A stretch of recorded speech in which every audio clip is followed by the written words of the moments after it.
Welcome to Biz Dev Live. I am so excited to bring you Fenton Joseph today. He is somebody that understands storytelling, understands empathy, understands that information fuels design, and he understands the value of making sure that you have a good partner in setting up your brand. We're going to talk brand strategy. We're going to talk about microphones. We're going to talk about so much today. While I have you, just before we get into the Biz Dev theme, I want you to remind you to sign up for Biz Dev Live networking every Tuesday at 12. Biz Dev Live networking will help you tell your story. We're going to be talking a lot about telling your story today, and that's a big deal. So make sure you're signed up for Biz Dev Live networking Tuesdays at 12 p.m. Go to LinkedIn, put a note in the chat. If you don't know how to get there, I will make sure you get hooked up. We'll be right back after the Biz Dev theme. Biz Dev Live, weekdays at 11 Eastern Time. Biz Dev Live, weekdays at 11 Eastern Time. Biz D with C, brought to you by Cameron T. Biz D with C, brought to you by Cameron T. This is business development, not even selling it. This is intelligent. If you watch it, I promise you benefit. Leadership and motivation, empathy and inspiration. Leadership and motivation, empathy and inspiration. Biz Dev Live, weekdays at 11 Eastern Time. Biz Dev Live, weekdays at 11 Eastern Time. Biz D with C, brought to you by Cameron T. Biz D with C, brought to you by Cameron T.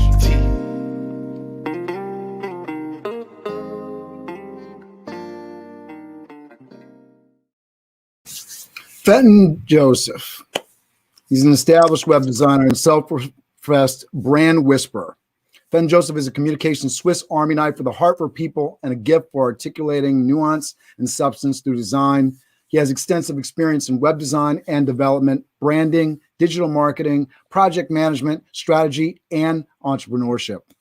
From managing multi-phase website builds for global pharmaceutical brands to website design and social media management for iconic rap group Salt and Pepper, to overseeing corporate communications for a nationwide mortgage lender, to co-founding the world's first Black-owned microphone company, and so much more. Fenton has consistently found himself at the intersection of media, technology, and marketing. And word foibles aside, because I said pepper instead of Peppa. So I want to make sure I say the name right. Mr. Fenton Joseph, thank you for being on the show today. Thank you so much for having me, Cameron. I appreciate you, sir. It's great to be here. I grew up in high school. Part of my story is I was a hip hop, R&B, reggae, and hip hop DJ. So for me to mispronounce Salt and Pepper was rough right there for me. So they still love you. Hopefully everybody out there forgives me for that. All right, so let's get into it. One of the things I want to mention, Steve Spiro's show, Master Connection series, every Friday at 2. You were on that show, and you really stood out to me as somebody that really knows what they're talking about when it comes to digital marketing. So I'm really excited to have you on the show today. Thank you so much, Steve. It's amazing, and I'm so glad that he was able to connect us. Yeah, absolutely. All right, so let us know what you're doing right now. Talk to us about Olive Branch Digital and whatever else you got going on in the world that you're working on right in the moment. Okay, great. Well, as everybody knows, I'm a web designer, developer, and also offer search engine optimization. And I'll give a little analogy as to what I've got going on right now. There's a Bounty paper commercial on the air where there's a family sitting down and they're having lunch, and the child, he has like a wonton or something. It slips out of his plate and it's sliding towards the end of the table, about to fall off the table. And the mother in slow motion says, "No." And the dad's like, "No." But the dog is sitting at the end of the table, like, yes, waiting for the food, right? And effectively, I'm the dog in this pandemic. I am a web designer. I thank God I was perfectly positioned to take advantage of the fact that everyone had to move online. So to say that I'm busy is an understatement of the year. I'm thankful to be booked, offering fantastic web design services to people. It's mostly small businesses and solopreneurs, a couple of nonprofits here and there. And I'm just having a great time doing what I love, helping people articulate who they are and what they do on the internet. That's awesome. And just because I know part of the bio is this microphone company. So is that something that is currently in the mix? Well, it's hard to talk about websites without microphones and music.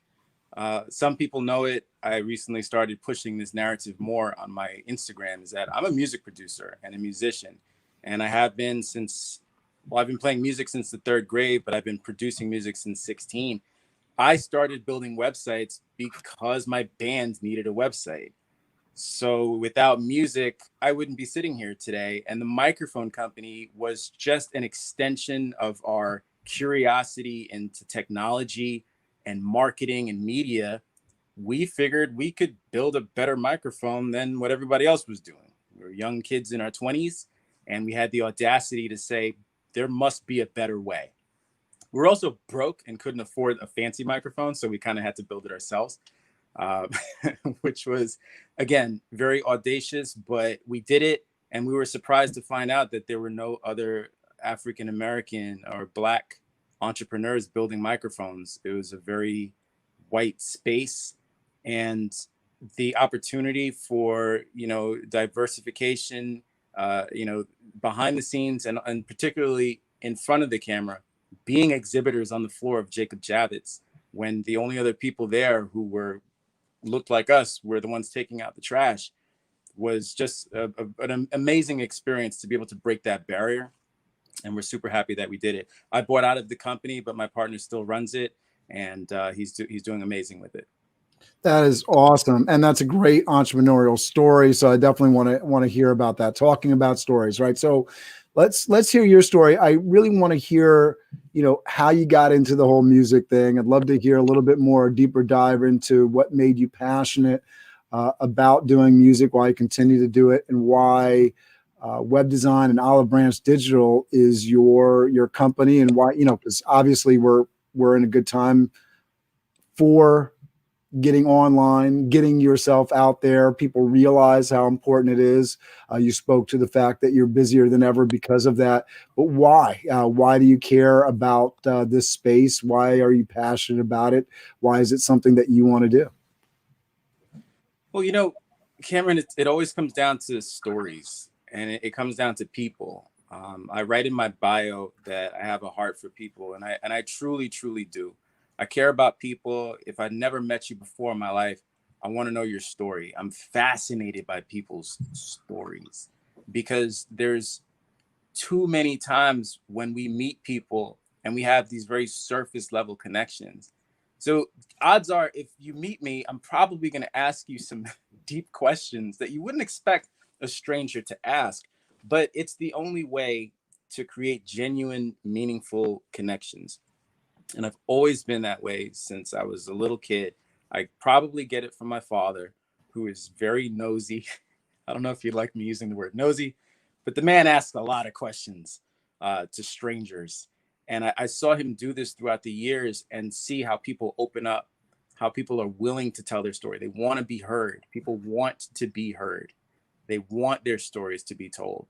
And when you give people the opportunity, they will open up like a window. Most of us just don't do it because we feel like it's not our place to step into somebody's personal space, or in their head space, or in their heart space, when we don't know them and haven't established trust. But it's the quickest way to establish trust. And this is going to go a lot of different directions, this conversation. But when you think about selling, you have to establish trust.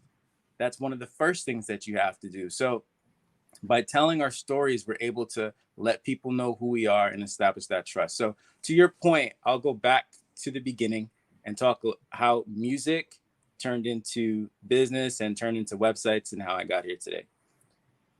I am the son of a jazz musician. My father plays the organ, and my mother played the piano and sang. And every Saturday morning, we woke up to the sound of music. I was enthralled by it, and my parents told me I was going to be a sax player. Since I was a little kid, they said, "You're going to be a musician." And what we would do is, we would sit and do the chores every Saturday with the music playing, and we would take drives with jazz music, and I just fell in love with it all. So it wasn't a surprise to anybody when I got a little older. a family friend introduced me to an electronic drum machine, and that was the end of the end. He had that, and he had a little Casio keyboard. And 16 years old, I start making beats, basically, like a lot of kids, minority kids. I just wanted to rap. I wanted to do hip hop, and I started rapping and making music. And I got really good at it. And I got good enough that at some point I started working with some local artists. One is named Mims. He's a legend, if you ask me. I had one of the biggest records of the 2000s. This Is Why I'm Hot, and I was on his first album. I did some production work there, worked with some amazing people, did some things in the industry, made a couple cameos on TV, some records on the radio, that whole thing. You might not be able to tell by the gray hair and the toddler life that I'm living now, but there was a little rock star in me back in the day. And we had a band, my production partner and I, and we needed to create a website. Somebody had to figure out how to do it. And we were very, very innovative, creative, and curious people. We learned how to shoot film by ourselves because we couldn't hire videographers. We learned how to use Photoshop. We bought a camera and started doing photo shoots. First, they were small in the backyard kind of thing. And then we're renting out cyclos in Manhattan and Brooklyn, doing full-on photo shoots with medium format Hasselblad cameras, and there's lights everywhere. And we just figured there's nothing that we can't do. Both of us dropped out of college. We just figured we could do it. Read a book, go on YouTube and figure it out. And the same thing happened with websites. So I started working with some folks at the IT department in my job and asked them a bunch of questions about how to build a website. They gave me some pointers and I just figured it out. The first website sucked. Obviously, it was horrible. But I got better and I got better and I built more. And eventually people started to say, hey, you're kind of good at this website stuff. Can you build me a website? I'm like, yeah, sure. Eventually somebody said, you're good enough. I'll pay you to build me a website. What? I can make money doing this? And I did that on the side as a hustle for many years as I worked in, corporate America. I always had my website business. And eventually in 2010, I took it full time. And, I haven't looked back on that. And there's so much more to the story, but I'll let you, if you want to dive into anything in particular. No, that's awesome. And I think, one of the big things that I'm certainly trying to communicate with BizDev Live and the education, the networking stuff. I know we've talked about it on Steve's program, this idea of jumping in. If you can afford to work with somebody that knows what they're doing and is a great partner, then you should do that. If you got a, string budget and you got to do it on your own and you got the time, you can do that arbitrage, then jump in, get the experience. I know you're speaking to that, the first website that you do, the first live video that you do, right? All these things are going to be probably a little rough. If you go back 160 episodes to the first episode of BizDev Live, it's a whole nother look, a whole nother thing that it's evolved to right now. So I love that message of, listen, you can do this. It starts with the first one and then you move from there. Right. So talk to us. I love the music journey. Talk to us about what that's been like in terms of the marketing and the branding as you move forward, right? How has that affected your view on how you do things? I know that you're doing awesome on Instagram, got over 6,000 followers on Instagram. How have you been able to sort of market yourself and brand yourself? Obviously, when people say, oh, wow, I have plenty of work. Yes, this is a great time for folks that are in the digital space, but you need to be in front of customers so that they can actually call you. You've done that. So what has been your thought process kind of from the music to the social media piece to how it plays into what you're doing with the business? That's a great question. I owe a lot of my branding knowledge to my best friend. His name is Paulo Borders, and he was my business partner. He's my best friend, and he taught me so much. Before I understood what branding was, he was showing me the ropes about branding. When we were making music, we created dossiers, okay, on other producers. Because our thought was, if we're going to be music producers, we're going to be the best music producers in the game. Like, we are going to crush it. We are getting all of the Grammys. We are going to make so much money that we're going to have bank accounts just to pay the parking tickets when we park our Ferrari sideways in the middle of Times Square. Like, we had it all mapped out. We're very analytical thinkers and strategic thinkers. And we had these dossiers on other producers because we said we need to understand the competitive landscape. We weren't using terms like competitive landscape at the time, but we knew these were the top people, and we had to understand what they did, what their appeal was, how they did it, what equipment did they use. And we figured out that if we took that information, we can start to fill in the holes. Well, this person is really good at this, but they don't really do this very well. This person appeals to this demographic, but they don't appeal to this demographic. And how could we begin to fill in those holes and create a brand? We didn't really know it was a brand at the time. We didn't call it that. But how do we create this persona? That was probably the term that we used, this persona for our band that had this massive appeal.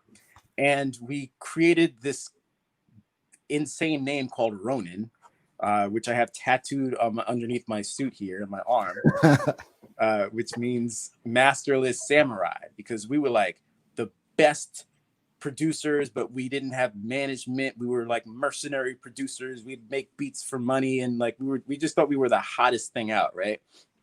But we took a lot of time, and we're very thoughtful about what that brand looked like, what the voice of the brand was, the emotions that were invoked when you saw our assets. We thought a lot about the photography. We thought a lot about the look. Like, I'm sitting here today in a blazer, and like, I've been dressing like this since I was little. You know, our music was like this. We were the guys that would show up at the recording studio dressed in suits when everybody else had on baggy pants and chains and Yankee fitteds. Like, we stood out. We understood the importance of standing out from the crowd. We were influenced by Mercedes-Benz. We were influenced by BMW, because nobody markets like car manufacturers, luxury car manufacturers. They're getting $100,000 from somebody for a depreciating asset that loses 30-40% of its value as soon as it goes off the lot. You kind of have to be an idiot to invest in one of those things. But year after year after year, for hundreds of years, you know, they've been taking people's money. And we said, if we can get people to have a cult following the way a Mercedes fan only drives a Mercedes, and an Audi fan only drives an Audi, and a Ferrari fan thinks Porsche is like poop. If we can find our tribe and find those, you know, those real fans, we knew we would be onto something. Now, obviously, I'd be sitting, you know, talking to you from my yacht if we became, you know, super successful music producers. But I was able to take that information and apply it to business. And web design for me was just another way of articulating brand essence in a different format. And that's all I do today, is I use those skills, branding music, branding a microphone company, eventually branding a finance company in Long Island, where I'm from, as their brand manager, and working with, you know, some pretty big brands as part of as a social media strategist and brand strategist for a company in Manhattan. I really kind of just fell into all these different roles because I believe anything's possible. You can't tell me that I can't do anything. And I think confidence goes a long way. And so does a tie. Yeah. So let me, because you hit a bunch of points here, and I was putting pins and things as you were going. So one big thing is, which I want to come back to, because it really is sort of the quintessential brand discussion, right? When we talk about Mercedes-Benz, you know, it's really interesting because I'm in the events industry for a long time. Started up Toth Event Staffing in 2011, and one of the big things that the pandemic has allowed me to do is this, because normally I would be busy head down all the time. So this gave me the opportunity to jump into Biz Dev Live, and 160 episodes later, here we are, right? But the idea, when I was going to work an event at Mercedes-Benz, and I was noticing I was doing that in the middle of a financial downturn, and that idea, which exactly, you know, you hit it right on the head, right? I don't have to worry in a financial downturn where I'm getting my clients from if I was always thinking about the fact that customers aren't coming to me, that I have to go to them and I need to hit them where their heart is to make them feel like they need this no matter what. Now, it doesn't hurt that Mercedes-Benz, in terms of business model, is going after a type of client that, financial downturn or not, is going to have money in the bank and enough money that they can go out and buy a Mercedes-Benz. That's sort of, that's sort of a whole nother conversation in terms of how you set up your business and what your business model is. But the idea of brand, that you make yourself relevant no matter what the situation is. And as we go forward, it gets even more important because we have this sort of digital transition that's happening. This idea of, all right, first it was, now there's no more, we're not going to the yellow pages like we once did to go find a business. Now we go to Google. And now we're going to move from going from Google to, all right, I have my Google Home, or I have my Alexa, or I have my whatever voice operated system, Siri, whatever it may be, that I say, I need a web designer. And so if you say that into the audio device and you haven't made your brand stand out, then Google Home or Alexa or Siri is going to choose, based on probably on ad dollars, on who they put as the recommended web service or number one web service. But if I speak into that device and I say, call Olive Branch Digital, now it's going directly to you. And that's sort of the thing that people need to understand. They need to get to that point where it's not, I don't want to buy a car. Right. I want to buy a Mercedes-Benz. Right. That's so I've got a few more things, but I know I set that up. So let's go on that. How do you set up your brand so that you are Mercedes-Benz and not somewhere down on the list? I would say the first thing, you said so much great stuff. The first thing is you have to understand the customer. You have to have the data.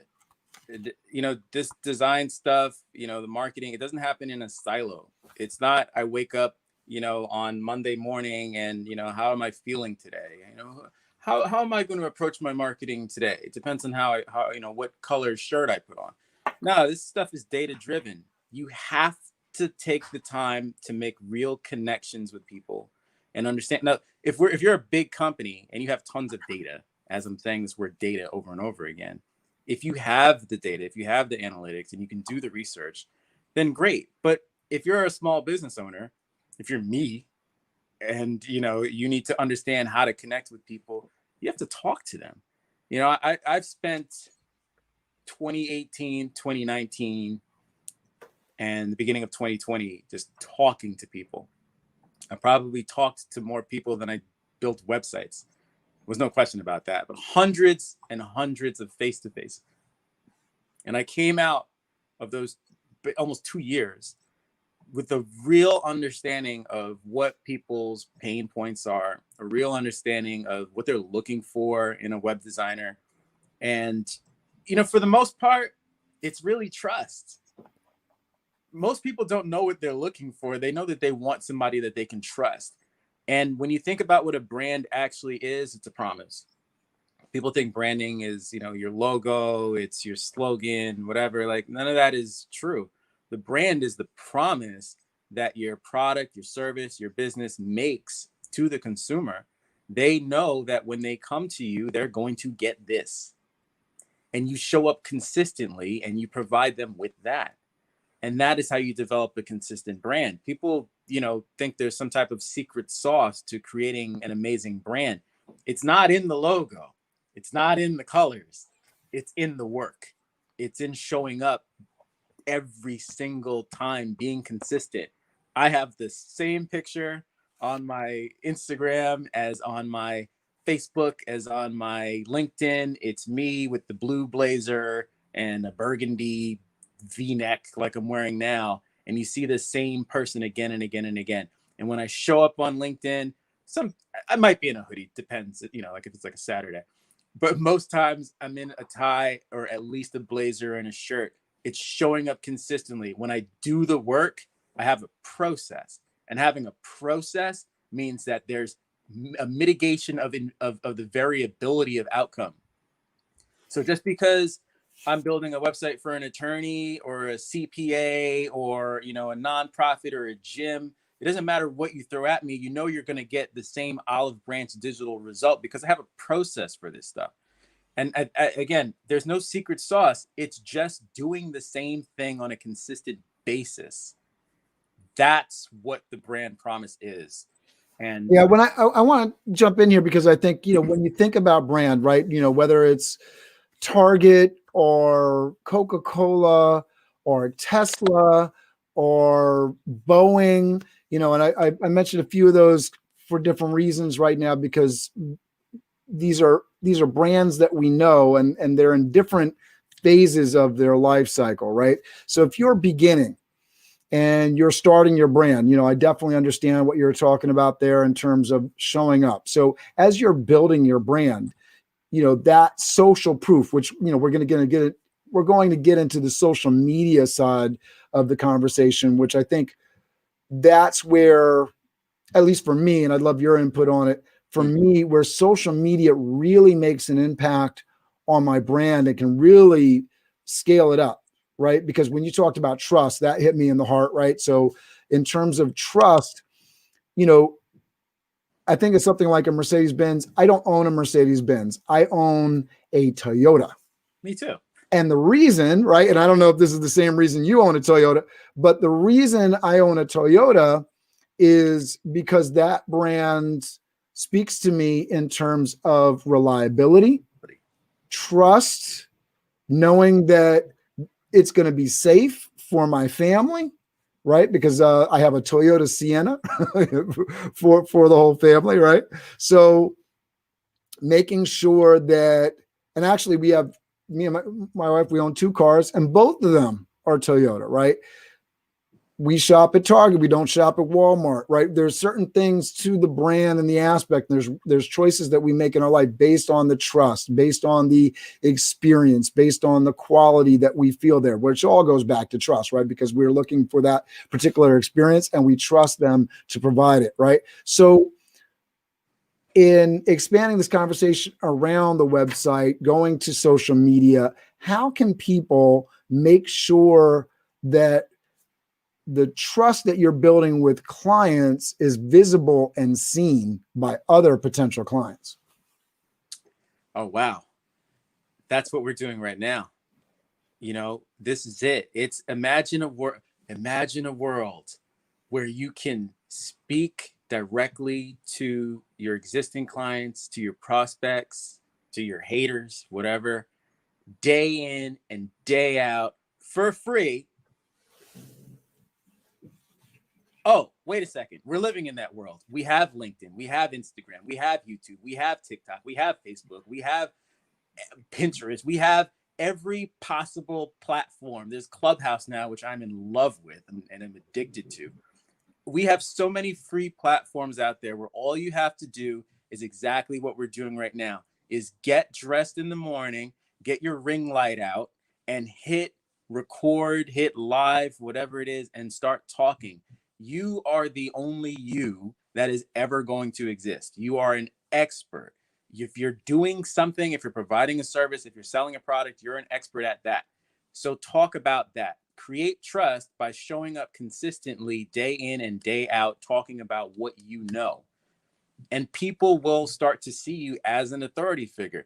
I've used this strategy, you know, for my own business. I just show up and I talk and I ask questions and I post and I say stuff and I share valuable content. And what happens? People say, that guy sounds like he knows what he's talking about. And here's the crazy part. And I don't want to make fun of this because it's very serious, but people are really doing themselves a disservice. The bar is very, very low. I wish people understood that. The bar is so low. 99% of the people on LinkedIn don't show up. They don't do the work. They won't post one thing of any value this week. If you just took a minute to share something of value, whether it's written, It's a picture. It's an article that you're sharing. It's a quick video of you talking about something. You'd have done more than 99% of the people in your sphere of influence. And that's how you stand out, by doing it consistently. Yeah. Well, God, oh man. Oh, I'm so glad you said those last three words, right? Doing it consistently, because that was going to be my little bone to pick, because I think a lot of people get into that mindset of, okay, all right, I'm ready. I'm going to post today. Then they post and then they wait. Where's the Wait money? for the world to have been changed, for everybody's world to be rocked, for the comments to come, for the likes to explode. They wait to be Joe Rogan after they've posted that one time. What? Now, I absolutely I heart like what you were saying, really, I mean, very much true to the form. If you post a post today, you're doing better than 99% of LinkedIn, right? It's absolutely true. But the differentiator, right? And I compare social media posts and content to savings in the bank. I think you should do it with a strategy, especially if you're going to put a lot of time and effort into it. But the whole idea behind BizDev Live, very transparent. I'm building a media cache. And that media cache, it's there, it's done once, and people will go back and watch this stuff. I'm trying to do things that are of value, that are important, that are actually something that I'm proud of. But all the same, whether it provided value or not, people go back and watch it. One day that's going to benefit my brand. It's going to potentially provide me money, as YouTube is a monetizable platform. One of the things that's sort of interesting about TikTok right now is it's sort of pushing Instagram and Facebook to create some monetization. I saw this thing on Facebook the other day with stars. I was like, oh, that's very interesting. Now you can, if you're going live on Facebook or Instagram, there's an ability to, if you give money to Instagram or Facebook, for you to actually make money off of your live presentation, which is crazy, right? I mean, I think that's a whole nother conversation in terms of the opportunity of social media right now, just to make money off of pure social media. But the idea that if you do this consistently, it's bankable, is so important to your business and your brand. Oscar asks, how often should we post? I'm going to lay that volleyball up for Fenton to smack it down and spike it. Here we go. Probably as often as you possibly can. One of the things people also need to understand, in addition to the bar being very low, is that I'm going to break this into two things. One, nobody cares about you. Nobody knows who you are. Hold on. Let me reiterate that. And I want people to understand how important this is, both from a check your ego standpoint and a liberation standpoint, right? I want to give a shout out to my man Chris Januski, who got on. He's somebody that follows Steve Spiro's thing on 2 p.m. On Fridays. Somebody that's active. Really appreciate him. But he got on. He did his first live video post, and this is the thing: you put that out there, nobody cares. At the same point, nobody cares, right? Like, nobody cares. So like, what's the big deal? Why are you waiting? And that consistency, if you do it, you'll get better at it. And the way people will start to care is when they start seeing the results from your process. And I love that. People want you to give them a reason to care. People are actually waiting for you to do the work so that they can care about you. Because if you're not showing up consistently, why should they like your stuff? Why should they take 10 minutes out of their day to watch your, cache of videos? You don't even have 10 minutes worth of videos. People like to be, we're sycophants, we're bandwagon people. That's like our nature. We want to be involved with the hottest thing. People aren't out looking for the new thing. That's why it's called pop music. It's popular music. And stuff that's popular is popular because it's popular. There's no other reason why it's popular. You have to make yourself popular. How do you do that? By creating a body of solid work that people can turn to again and again, like Cameron Toth, like BizDev Live. I co-produce a podcast. It's called Schools Over Now What with Sean Anthony, who's incredible. He's an amazing talent down in North Carolina, and we've been working together for the past 2 years. We're over 130 episodes now. I think I was episode like number 2 or 3 because we didn't have any guests, but we've since had, Ryan Serhant and Grant Cardone, Trent Shelton and Tim Story, and I'm going to forget a whole bunch of really, Heather Monahan and Ed Milet and all these amazing people. We had to be consistent through those first couple of episodes when nobody cared and there were no likes. Go to his Instagram page now. Oh boy, he's crushing it. I got followers. I mean, name the podcast one more time. It's called Schools Over Now What, and you can. I love that. I don't know if you know this, but I have a big background in college and career preparation, so I definitely want to check that out. School's over, now what? All right, very cool. So we're going to go check that out. And I think that's one of the great things when you talk about podcasts. This is a great way to get in front of people that you would never have the opportunity to get in front of. Put together a podcast, interview people, and you will get time like nobody's business. Fenton's a busy guy. He's got a lot of work going on. He's spending an hour with me today because this is an opportunity for exposure. So it's one of those things that you can parlay into some big results. Just put yourself out there and do that. Oscar also asked, he followed up this question with, from invisible to spamming. So I think this is a bigger concern in people's mind than it probably should be. But this idea that, I'm going to do too much, that people are going to get annoyed with me. I'm too much in their posts. And I think this goes back to comment number 1 here. Nobody cares. But I know that, you can be annoying in somebody's email box. You can do things that are annoying on social media, and you do want to protect your brand in some ways around this. So, Fenton, jump in here and talk to this spamming question. How much is too much? Instagram has over 1 billion active users. A billion with a B. I don't think that you're going to be able to do too much. I don't think you can do enough to stand out from the crowd. I think that with the advent of social media, with the advent of, smartphones, with the advent of, wireless and Wi-Fi, in more and more countries around the world where they weren't connected and now they are, and, Instagram and Facebook and everyone's doing as much as they can to acquire more users. So, I mean, user acquisition is like, these things are happening at exponential, rates. So you're trying not to offend people. You're trying not to do too much, but that delta is just like, you can't keep up. You can't create enough content.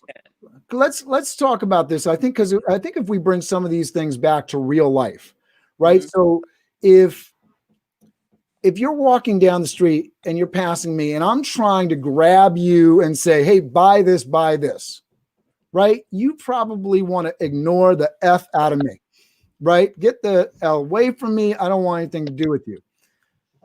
On the other side of it, if I am in the door of your favorite vehicle that you've ever had, right? Your dream car, and I am telling you about the details of this car, right? It's something that you're interested in. Are you going to stop and pay attention? So it's not a question to me about how much, it's about on what, like, what are you talking about? Because if you're just trying to sell me and every post is, hey, buy this 60% off. Hey, I'm so attractive. And I've made this error. I've done this thing where I've been like, hey, you need to pay attention to this broadcast today. You're going to lose money if you don't pay attention to this. This is money in your pocket. If you watch this, and people have a short attention span for that sort of communication. But so let's get tactical. I'll get off of my Apple box and stop ranting, and let's get tactical so Oscar can get some value. And value is the word of the day. You need to be generating a ton of value for people. The idea that you have all these platforms where you can get in front of people's eyeballs and get in their ears is not to spam them.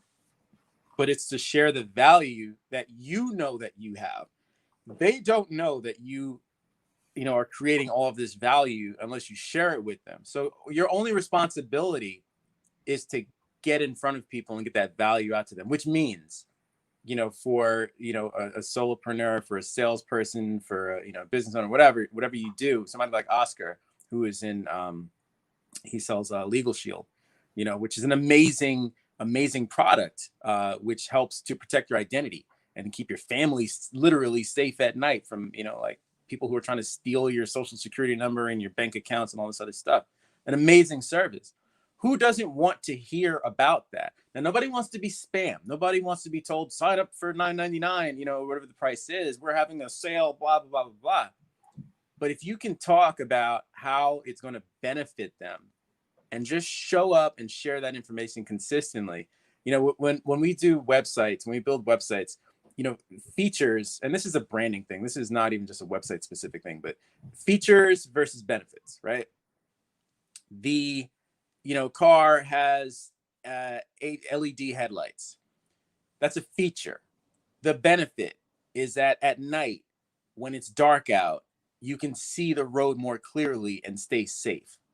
So we always want to be selling benefits and not features. The feature has an inherent value, but life-saving, technology becomes way more valuable in the mind of the consumer. So whatever it is that you do as a product or service, you want to show up on these platforms and you want to share the value. And if you're not generating value, no one's going to listen to you and it's going to be seen as spam. But I do think, as Cameron, you said, people have a pretty good radar, filter for that stuff. They can easily and quickly categorize, this is junk, this is junk, this is a junk message.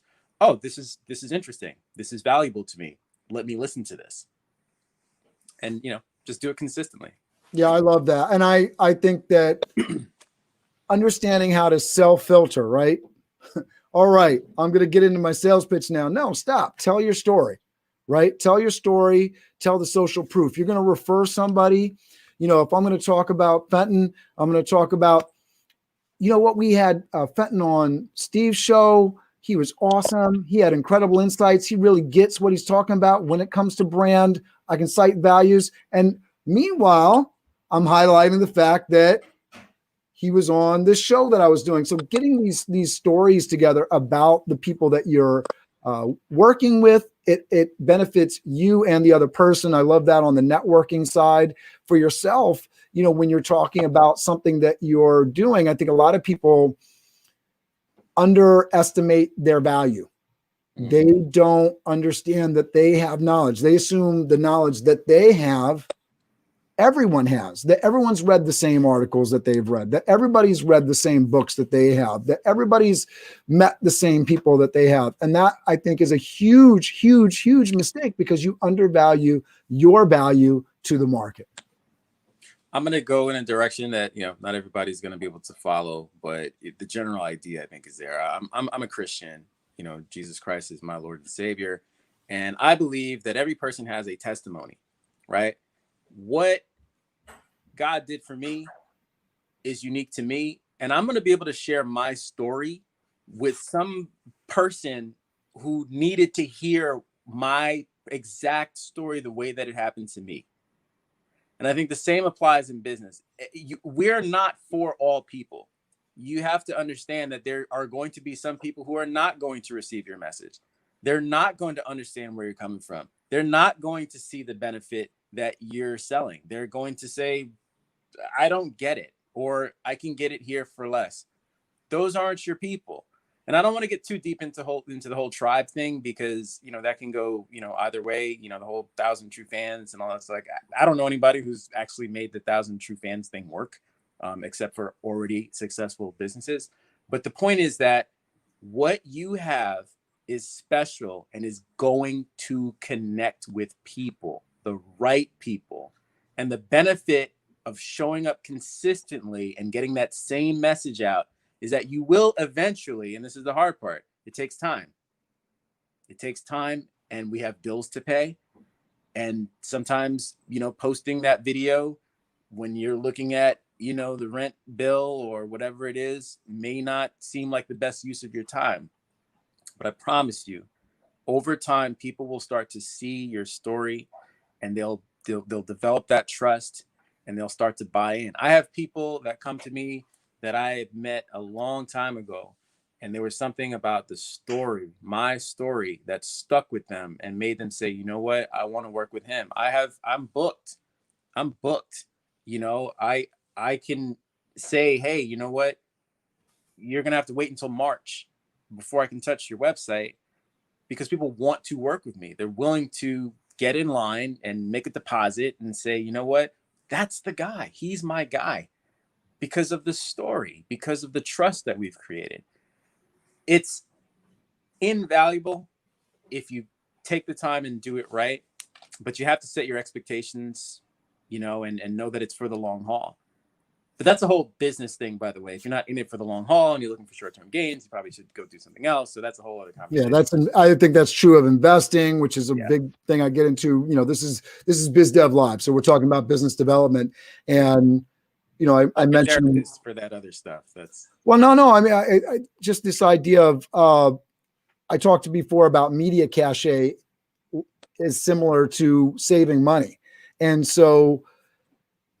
A lot of folks, as they're starting up their business, I don't know that they look at themselves as an investment. So what are the investments that you're making in yourself? And whether it be spiritually, getting mindful, caring about your customer, like all of these things are investments in self and investments of your business. And so that idea of finding your tribe and really getting into the groove of understanding, like, a lot of people aren't going to care. And there's going to be some people that really, really, really do care.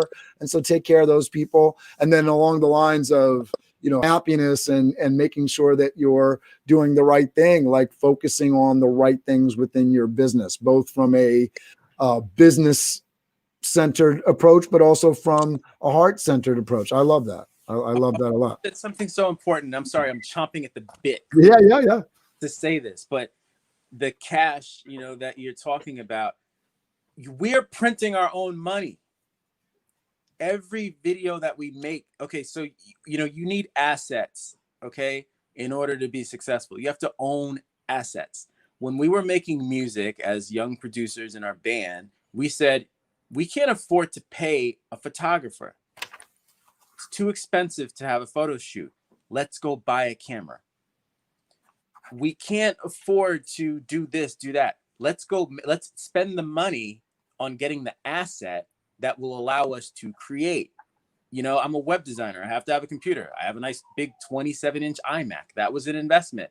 That has made me lots and lots of money because I own a computer. I don't have to go someplace. And, you know, so the assets that we create are the videos. They're the blog posts. People have to start looking at those things as assets. It's like printing your own money. You can syndicate these things. You can reuse them, repurpose them. They will live on forever. They are your legacy. So my question to you is, if you know that you have to have assets and you can create them for free and stockpile them and monetize them, why wouldn't you do that? Our podcast, we're over 130 episodes. It's being leveraged. It's being monetized. That's the whole point. We weren't doing it, you know, just to, you know, I don't know, because we like each other and we like spending time with each other. We wanted to create a platform that generated major value that we could then monetize. And I'm telling you, folks, print your own money.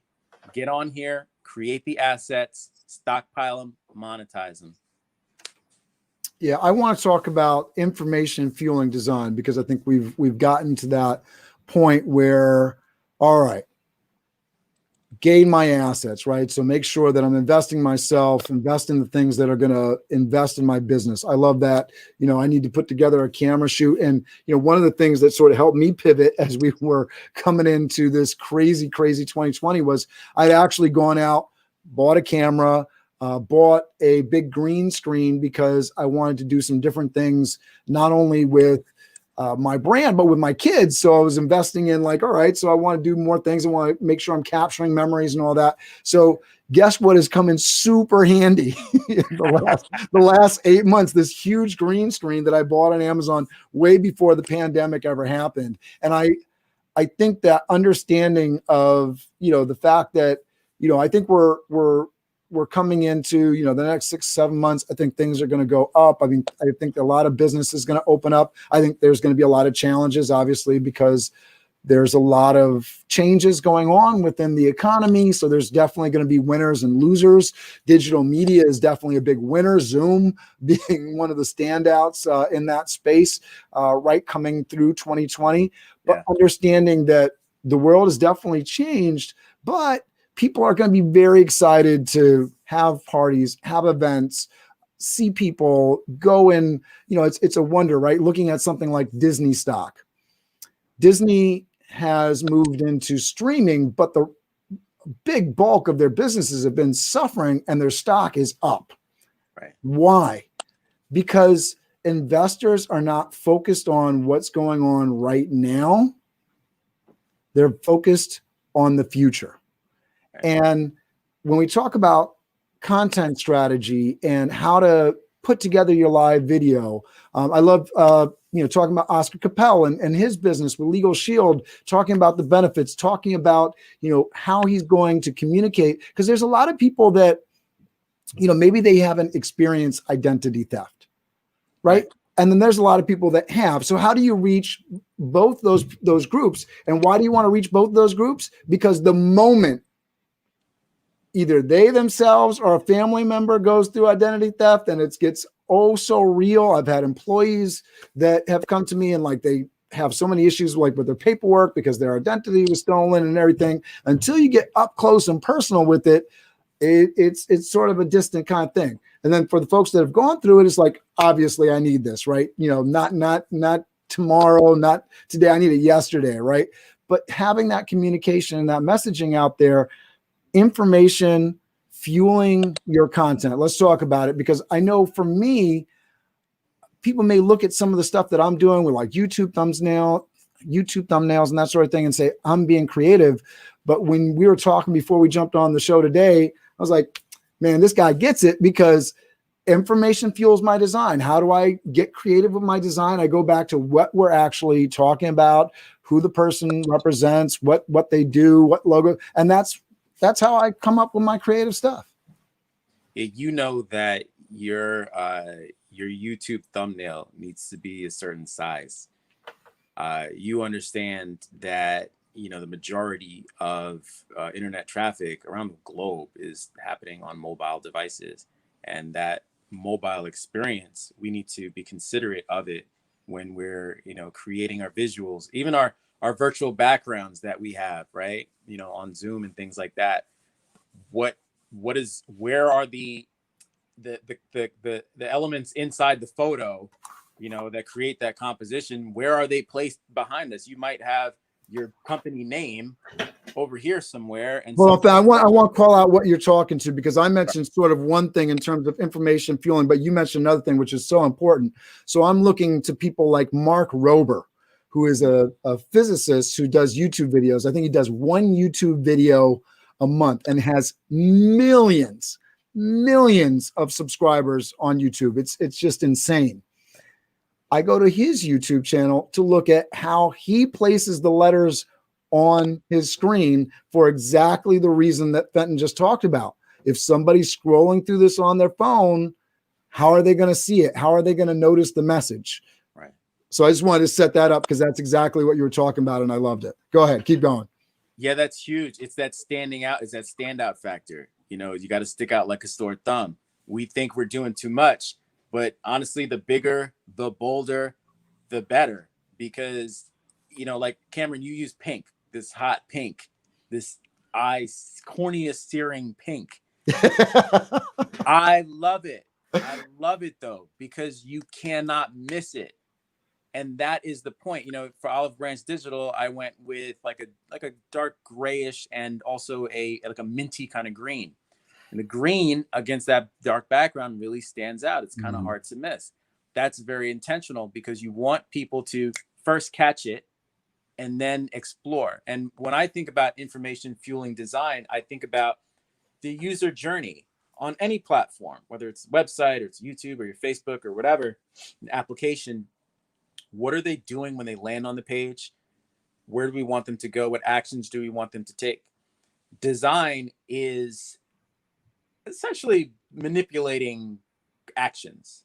Design forces people to take action, and we can decide what those actions are. You know, Mercedes, I'm obviously a Mercedes fan. I used to go to these Mercedes road rallies, they called them. And they were basically, they would show off their new cars out on public roads.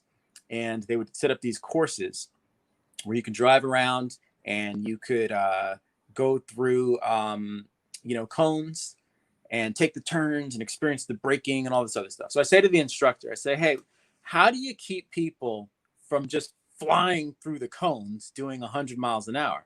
And he says, well, Fenton, if you think about it, we're creating the track.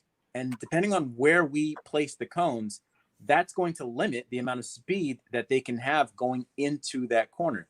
They have to slow down. That always stuck with me because I realized that they designed the course in such a way that the drivers took certain actions.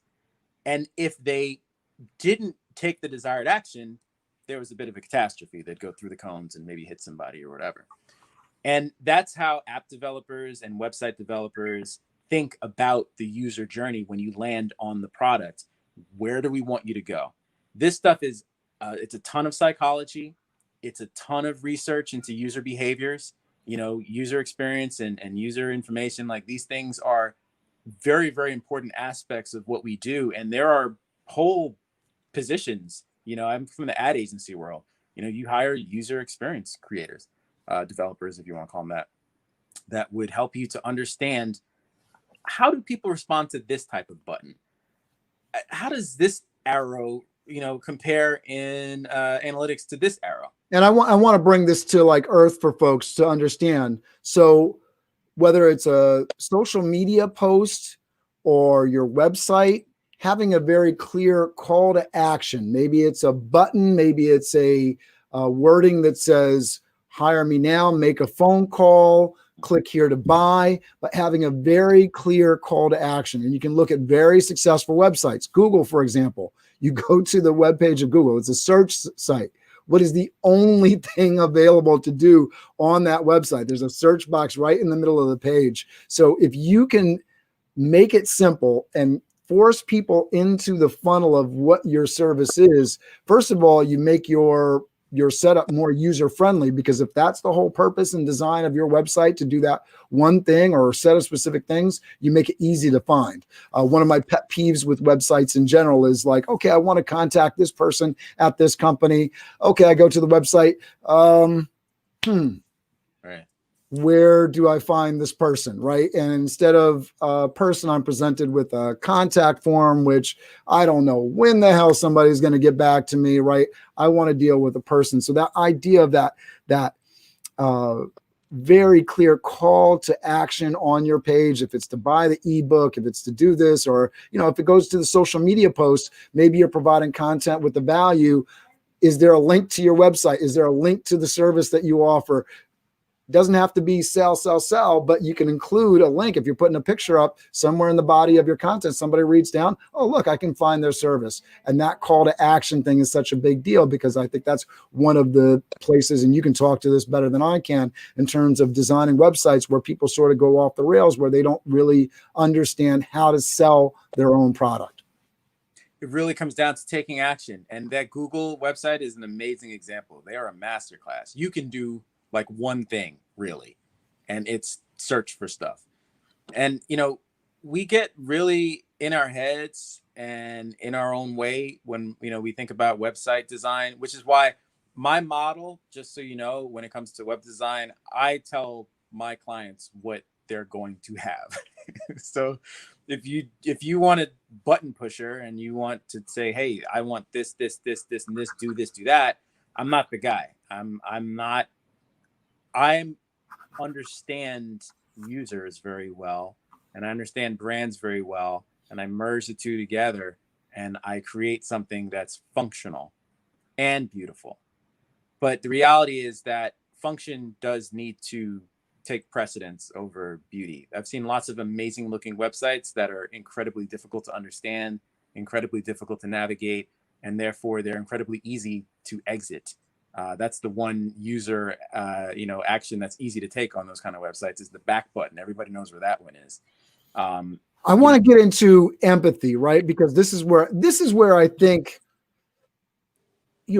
when it comes to business and website and technology, a lot of the disconnect, for some reason, people want to put together websites that are super fancy, technical, detailed.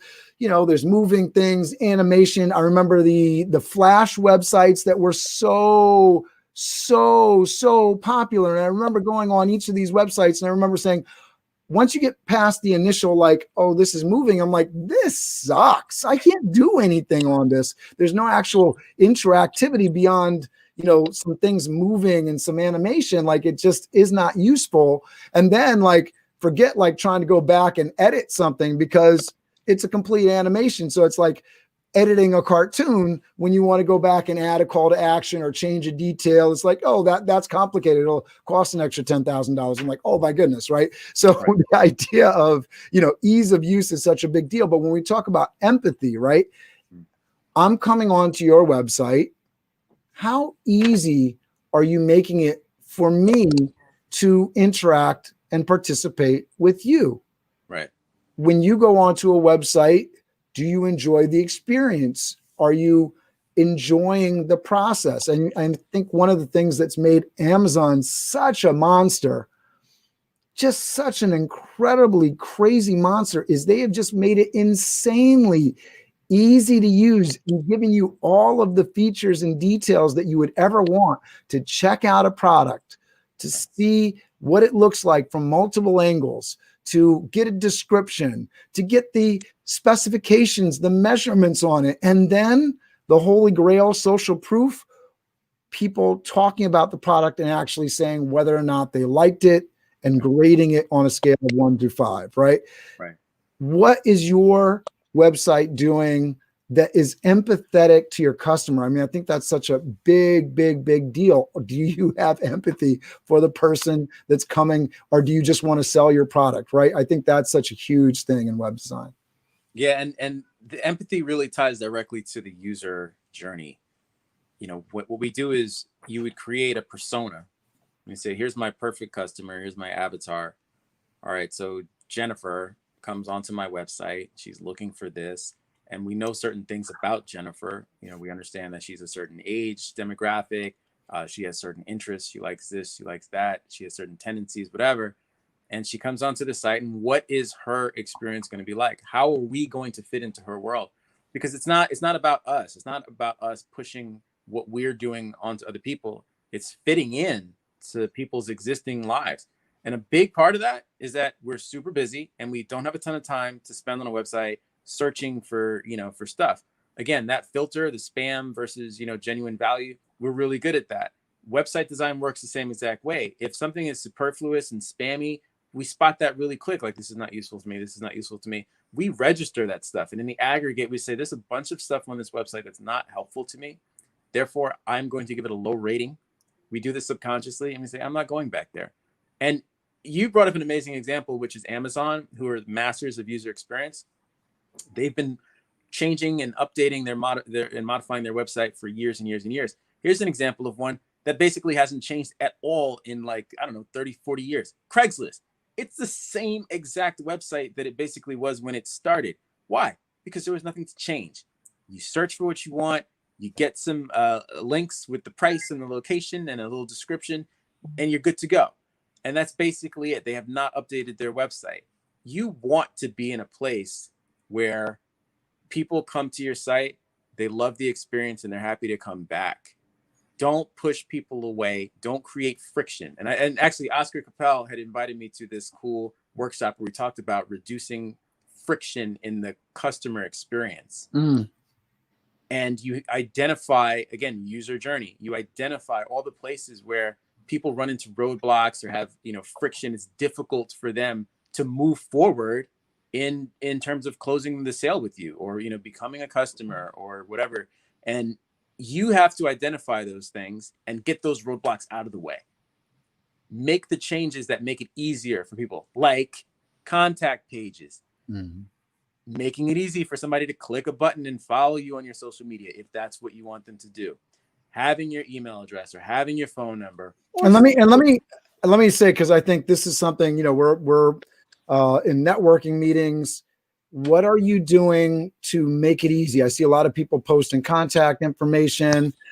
Even if we go to something as simple as your email signature, are you including your email in your email signature? Now, I know a lot of people don't. It's like, well, I'm emailing them. They know my email. But how do people add contacts to their address book? They copy and paste the signature and bring it over to their address book.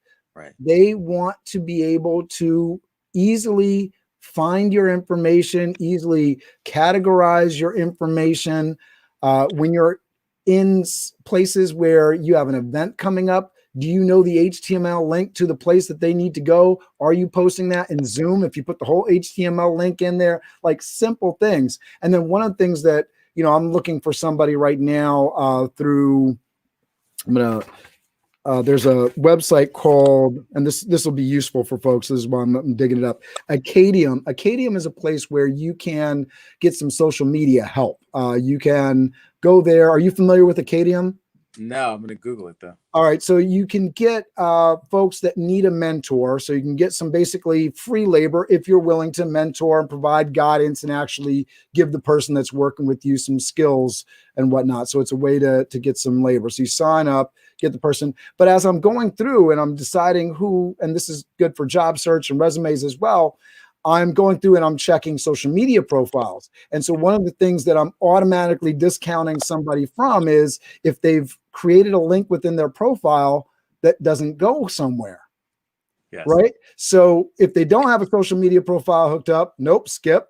Right. And if the social media profile doesn't work, if the link doesn't work, automatic, like I'm not hiring somebody for social media that doesn't know how to put an appropriate link into the thing. And I challenge folks, you're in business, we weren't a super digital society. We were getting there with websites and social media stuff in 2019 and the beginning of 2020. Now, and this is a big thing that I think people need to understand on the virtual event side and on the digital networking side, virtual networking online, people were patient with you if you couldn't figure out how to operate your computer at the beginning of 2020. 2021, you need to know how links work, and you need to know how to make your microphone and your camera work. This is going to be the standard going forward, whatever industry you're going to be in. For Toth Event Staffing, we would do interviews, we'd do the phone interview, and then you come in for the live interview. We're going to add a step. You're going to need to get on camera with the uniform so we're not wasting time. So we know that we're on the same page before you come into the office. So I think that bridging the gap and knowing what you're doing and making it easy for folks.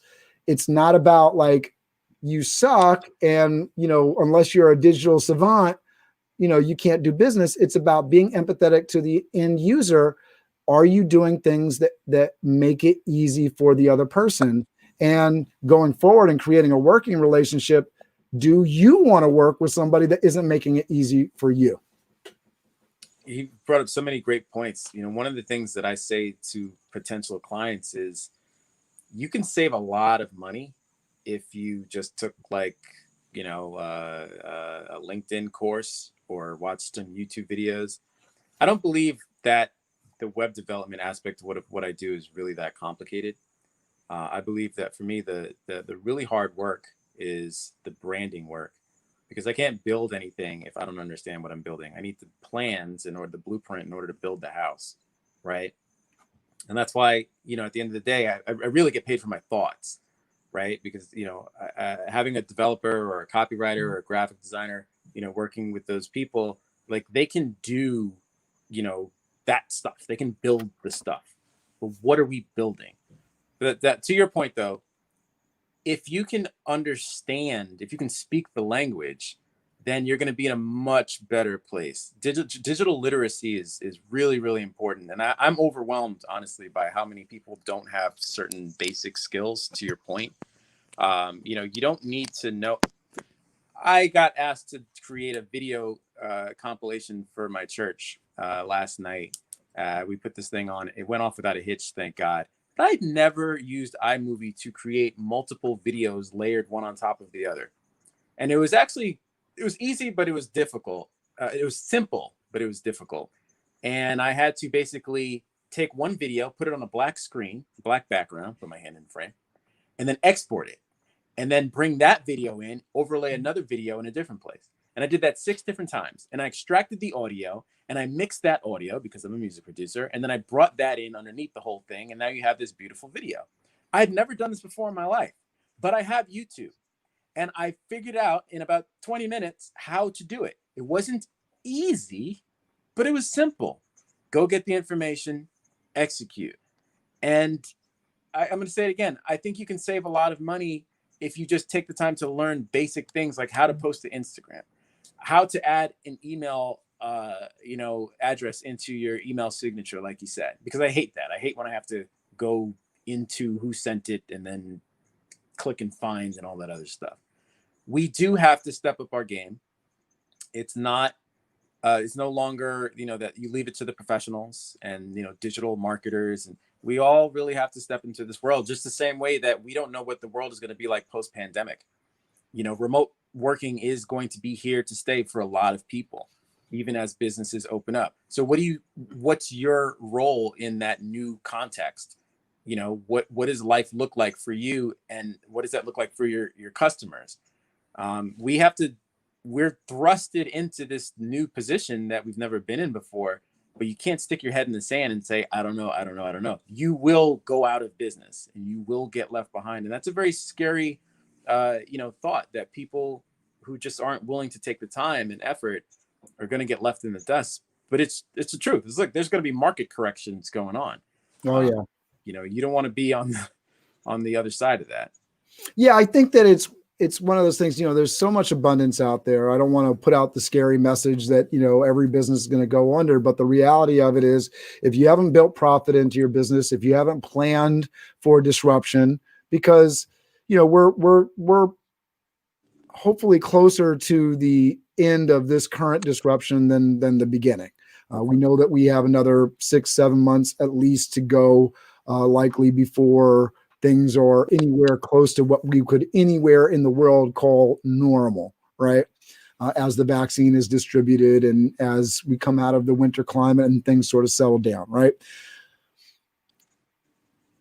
I talk about this a lot in my one-to-ones. I've said it on this program before. 2001, planes crashed into the World Trade Center, right? And that created a whole lot of change in the world. Then you had this event, SARS, 2002 in Hong Kong, which is sort of the precursor to what we're going through now. And, folks were wearing masks in China after that and sort of looked silly to folks. But guess what? We're going to be wearing masks after this because there's going to be a whole new heightened sensitivity, not only among immunodeficiency challenged folks, but across people just saying, I'm just not taking the chance when I go into the supermarket or I'm on the train or, I just don't want to be in that position again. I don't want to have that fear again. Right. So that's going to change the world. So the understanding that, all right, that happened 2001, 2002. All right. Things bopping along 2008, 2009 financial downturn. Right now we're into this situation of history is repeating itself. 1918 Spanish flu, 2020 global pandemic. Mm-hmm. We're going to have the roaring 20s again, right? It's going to be the roaring 20s because people are going to want to be partying and doing great things as we come out of this. There's been this incubation period right now. Everybody's been in the garage, in the workshop, waiting for life to go back to normal so they can launch their product, bring people into the office and all that. So you're going to see just some crazy stuff coming down the pike here for 2020, for the 20s. And I think it's amazing. If we go back in history, know that what followed the roaring 20s? The Great Depression, right? And I'm hopeful that we don't have something on that level that's going to happen, but I think it would be naive to understand that history doesn't repeat itself, that there won't be something a few years from now, and it could be next year. We just don't know. What are you doing right now to save, prepare, make sure that you're leveling up your game? When you were talking about, was it Craigslist? Yeah. I was thinking about, yes, they have not changed up their model and they're still, I think, fairly successful. But in 2018, I moved from Craigslist to Indeed because it wasn't as effective for hiring candidates as Indeed was. So I think, even the folks that, are like set on their model, their risk is if you don't continually improve, even if it's maybe you leave Craigslist alone and I don't know, maybe he's the secret owner of Indeed. I have no idea, but if he's not, I would be like, whatever money you're making, go and invest in that new technology and that new thing, because the world continues to change and those that stay on top of it are really going to increase their brand. I think we started this conversation off towards the beginning with, there's Google search, and that was good for a while, but it's going to go to voice search. So what are you doing to make sure your brand is the one that people are speaking into the microphone? Because if it's not, then what you were just talking about, people might not be calling you at a whole nother level as we move to this world of voice search. I don't know that it's going to happen within the next year, but you can certainly imagine it's already happening, and it's going to continue to change as we develop and our technology improves. I want to give you an opportunity, Fenton, I know we've been talking for a while now, to really lay out what you think people's next steps need to be as we go out into this economy, and then again, let people know how they can find you. Now, ironically, I think it always comes down to the fundamentals. It always comes down to doing the basics really, really well. And I think that taking advantage of social media and getting your brand out there consistently, creating a following, is going to be so impactful for businesses going forward. Because I agree with you that in the next couple of years, we may see, another, depression or, whatever, because we do have history. We have a lot of history that shows us what happened, and history does repeat itself. So you should be investing that time now. You should be buying the ring lights. You should be buying the iPhone stands. You should be paying for the premium Zoom account and all these things, because you need to build your brand and build a following that's going to be able to sustain you through whatever happens. It's not about the shiny new marketing campaign. It's not about the shiny new platform. It's having people who trust you and want your product or want your service and are willing to stick with you because you're front of mind. You're their Mercedes. You're who they're loyal to.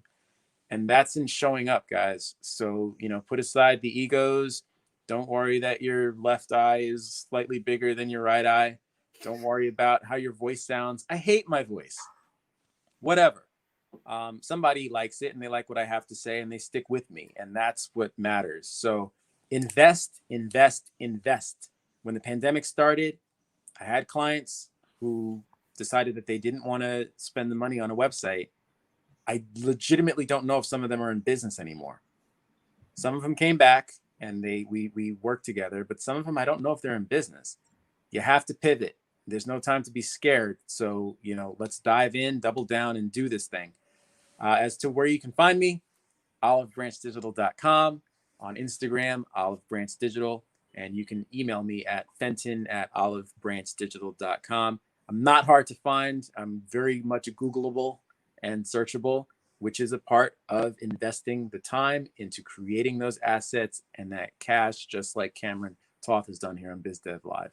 Yeah, absolutely. You go to YouTube right now, you type in BizDev Live, and you'll see a bunch of videos pop up. I own the BizDev Live space, and you can do that as well for your brand if you just put out enough content. It's as simple as that. It's really not a complicated thing, even though it may seem complicated.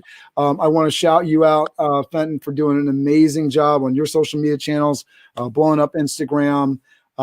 Talk to us a little bit about your Instagram channel as we close off. Let people know what it is. Again, I'm going to try to get it up here on my screen to showcase it. But talk to people about how you've created that success, and then again, let people know where they can find you. Your LinkedIn address is down below on YouTube in the details, and off to the side on Facebook. Again, let them know what they can do on Instagram to stand out. Tell your story. Again, the fundamentals. Just get on there and talk, be yourself. Let people see who you are as a person. You know, show them your humor. If you're funny, if you're dry, be dry. Talk about your business, talk about your personal life. I don't have a perfect mix percentage of, you know, like you should post 10% personal stuff and 80% business and whatever. I think you have to feel out your users and figure out, you know, from the analytics, what people are liking, what they're sharing, what they're commenting. Likes, of course, are not the end all be all at all. They're vanity metrics. The real engagement is in the sharing. When somebody takes time to share what you've posted, wow, then you know that you've got something of real value. So pay attention.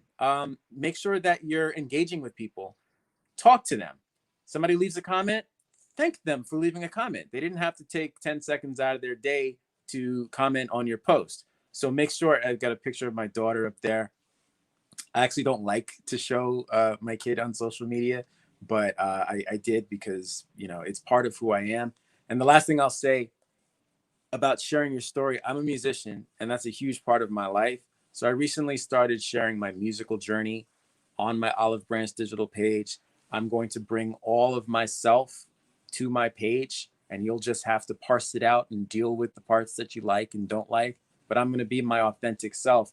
If I preach that to other people, I have to do it myself. So now you can check out some music stuff on my page as well. That's awesome. Fenton, say goodbye to everybody. Thank you so much for doing this. I think it's a great show. Jacqueline, thank you for watching. Oscar, I know you were in the comments. Folks, I love it when you comment. Thank you so much for that. All right, Joseph, one more time. Where can they find you? OliveBranchDigital.com and Olive Branch Digital on all social media platforms. Thank you. And thank you. Biz Dev Live, weekdays at 11 Eastern Time. Biz Dev Live, weekdays at 11 Eastern Time. Biz D with C, brought to you by Cameron T. Biz D with C, brought to you by Cameron T. This is business development, not even selling it. This is intelligent. If you watch it, I promise you benefit. Leadership and motivation, empathy and inspiration. Leadership and motivation, empathy and inspiration. Biz Dev Live, weekdays at 11 Eastern Time. Biz Dev Live, weekdays at 11 Eastern Time. Biz D with C, brought to you by Cameron T. Biz D with C, brought to you by